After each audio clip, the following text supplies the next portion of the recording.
लोकसभा चुनाव की तारीख अब खत्म हो चुकी है। कल मतदान होना है और मतदान को लेकर के तमाम लोगों में उत्साह है, क्योंकि जिला प्रशासन भी लोगों हर जिले के जिला प्रशासन हो या पार्टी के कार्यकर्ता लगातार मतदान के प्रति लोगों को जो है लोगों के बीच में जाकर जागरूक कर रहे हैं।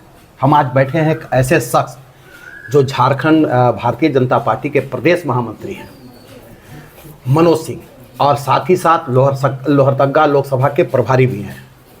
बात करते हैं सीधे मुद्दों पर कि झारखंड में कितने सीटों पर इस बार भारतीय जनता पार्टी दावा करती है, मोदी की मैजिक कितना कारगर होगा और लोगों में कितना उत्साह है। इन तमाम बातों पर सबसे पहले आपका स्वागत है। धन्यवाद विकास जी। आप बताइए कि क्या लगता है इस बार झारखंड में पिछले 12 सीट थी आपके, इजाफा होगा कि उसमें कुछ कम होगा?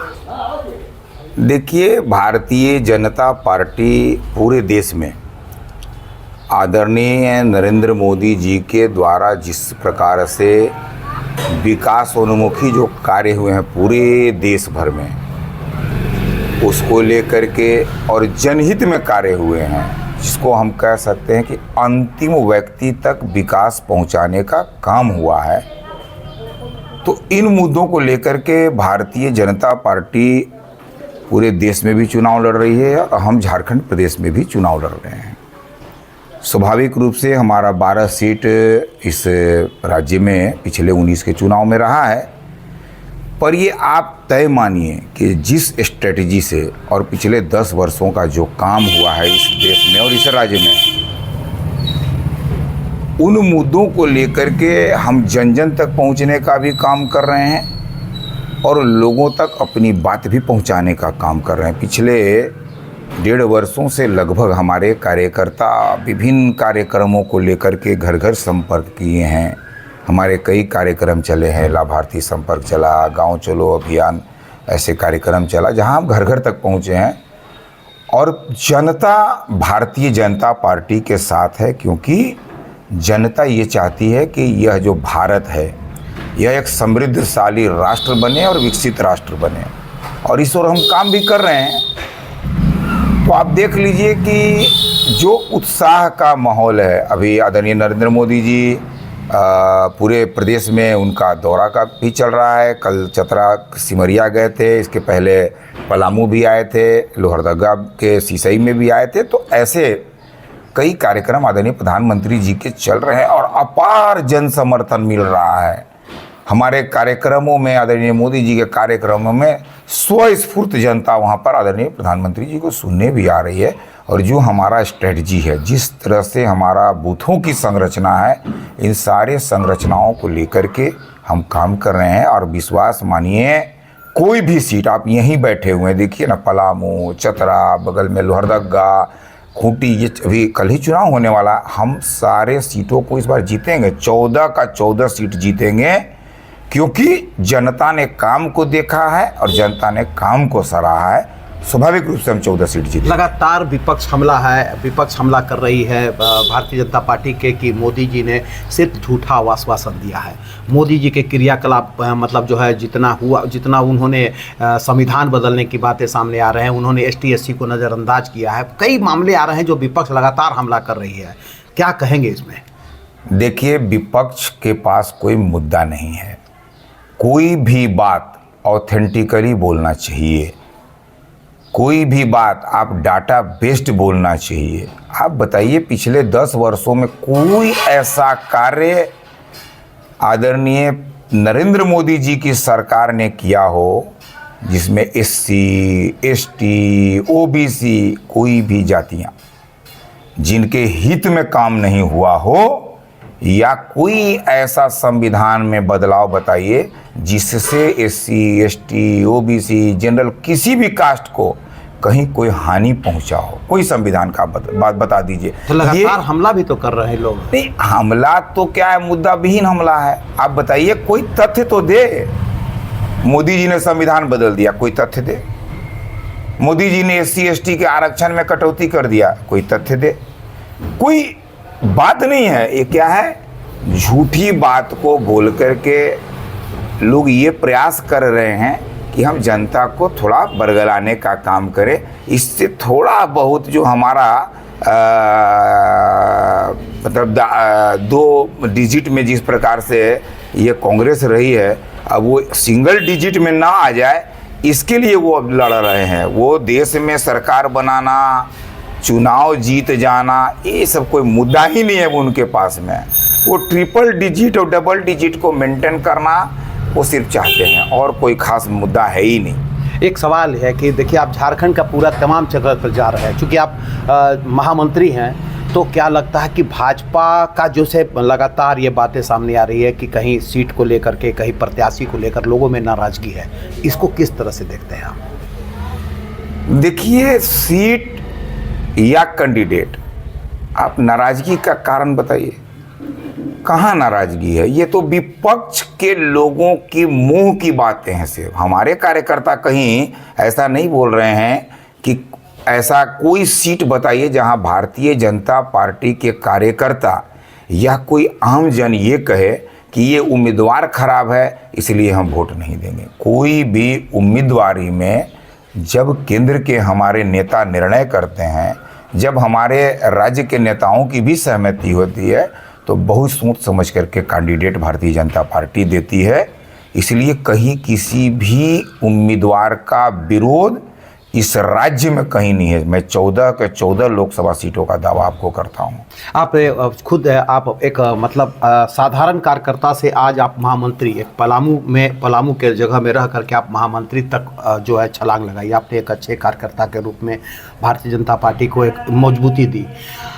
आप रहने वाले पलामू का हैं, पलामू संसदीय क्षेत्र में आपको क्या लगता है कि पिछले जो बीडी राम का हैट्रिक लग पाएगा, और लग पाएगा तो क्या लगता है कि मतलब कितने मतों के अंतर रहेगा? क्या उनके मतों में हरास होगी या फिर और मत बढ़ेगा?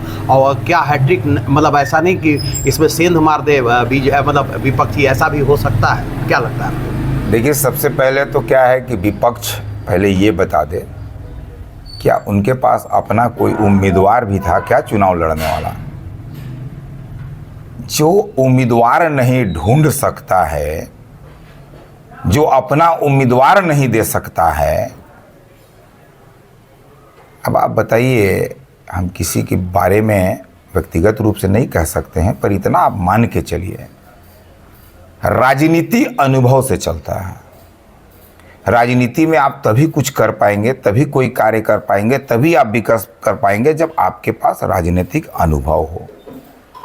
विपक्ष के उम्मीदवार अभी नहीं हैं। हमारे उम्मीदवार बीडी राम जी राज्य के सर्वोच्च पदों पर उन्होंने काम किया, 10 वर्षों तक सांसद के रूप में काम किया, और पलामू लोकसभा का उम्मीदवार जिस प्रकार से 10 वर्षों तक सेवा दिया, उसने कई विकास के कार्य किए। बड़े बड़े काम होते हैं, छोटी छोटी कामों पर अगर आप फोकस करेंगे कि नहीं ये हमारा सांसद कर दे, तो क्या वह संभव है?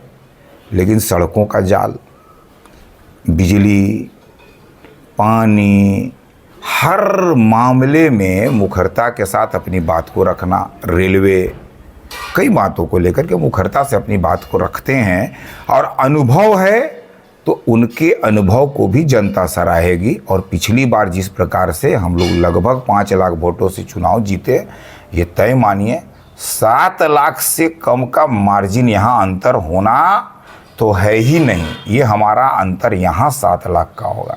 आप कोई उम्मीदवार देखिए, हम लोहरदगा लोकसभा के प्रभारी है, एक अनुभव के साथ पिछले 40 वर्षों तक संघ से लेकर के आज राष्ट्रीय अध्यक्ष अनुसूचित जनजाति मोर्चा का समीर उरांव, देखिए अनुभव। केंद्रीय जनजाति राज्य मंत्री अपने अर्जुन मुंडा जी, गीता कोड़ा पहले भी सांसद रही हैं, अनुभव के साथ काम कर रही हैं। ऐसे तमाम जो हमारे मतलब पूरे 14 सीटों पर जो हमारे उम्मीदवार लड़ रहे हैं, अनुभव के साथ चुनाव लड़ रहे हैं। वहीं आप विपक्ष में देखेंगे तो इनको खोजने से कहीं उम्मीदवार नहीं मिला है, कहीं नहीं मिला है। आप कोई सीट पर देख लीजिए, इन केन प्रकार चुनाव लड़ रहे हैं, जनता जानती है। क्या कहते हैं आप? खुद एक पलामू में हैं, पलामू के अगर हम पलामू की बात करें या राज्य की बात करें, क्या अपील करना चाहेंगे राज्यवासियों से?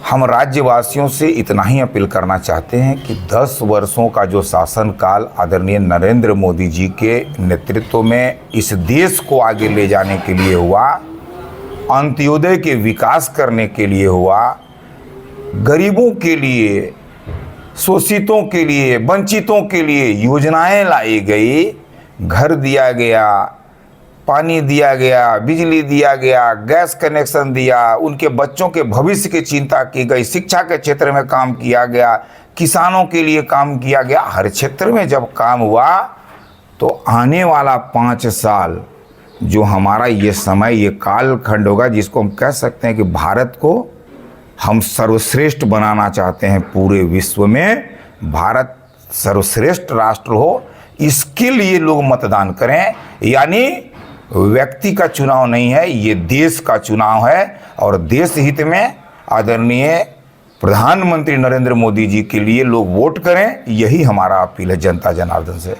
ये हैं मनोज सिंह, जो भारतीय जनता पार्टी के महामंत्री हैं प्रदेश के, और ये इन्होंने दावा किया कि पिछली जो 12 सीट मिली थी भारतीय जनता पार्टी को, इस बार 14वीं लोकसभा सीट से चुनाव भारतीय जनता पार्टी जीतेगी। इसका इन्होंने एक कारण बताया कि 14वीं लोकसभा सीट पर अनुभवी हैं और राजनीतिक अनुभव से चलता है। इन्होंने पलामू की बात कही कि पलामू में जो विपक्षी पार्टी के जो प्रत्याशी हैं ममता भूया, वो अनुभव के बीडी राम के सामने अनुभव उनका मतलब बहुत कम है। इन्होंने ये भी कहा कि यह देश की चुनाव है, न कि स्थानीय मुद्दों को लेकर है। स्थानीय मुद्दे आते रहेंगे, जाते रहेंगे, काम होते रहेंगे। जिस तरह नरेंद्र मोदी ने देश का विकास किया है, विश्व के पटल पर एक पहचान दिलाई है, निश्चित रूप से देश का चुनाव है। इसलिए लोग नरेंद्र मोदी को देख करके, उनके कार्यों को देख करके वोट दे रहे हैं, और तमाम हमारे जो पार्टी के कार्यकर्ता हैं, जो प्रत्याशी हैं, वो चुनाव में जीत करके नरेंद्र मोदी के हाथों को मजबूत करेंगे। अब तो आने वाला वक्त तय करेगा। 13 तारीख का कल मतदान होना है, और उसके बाद 4 जून को इसका रिजल्ट है। 4 जून को ही पता चलेगा कि जनता किस करवट बैठी है। लेकिन फिलहाल जिस जुनून और जिस दावा ठोक रहे हैं मनोज सिंह, इसका कितना असर पड़ेगा और कितना लोगों में उत्साह है इसे लेकर के, ये तो 4 जून को ही पता लगेगा। फिलहाल लेकिन बीजेपी के कार्यकर्ताओं में हौसला बुलंद है। बीजेपी के जो मतलब मुख्य रूप से जो कार्यकर्ता हैं, जैसे महामंत्री हैं मनोज सिंह के, एकदम हौसले बुलंद है। इनका ये दावा कि हर लोकसभा से जीत जो है बीजेपी के प्रत्याशी की हो रही है। ये दावा है, एक जुनून है, एक जोश है, एक उमंग है।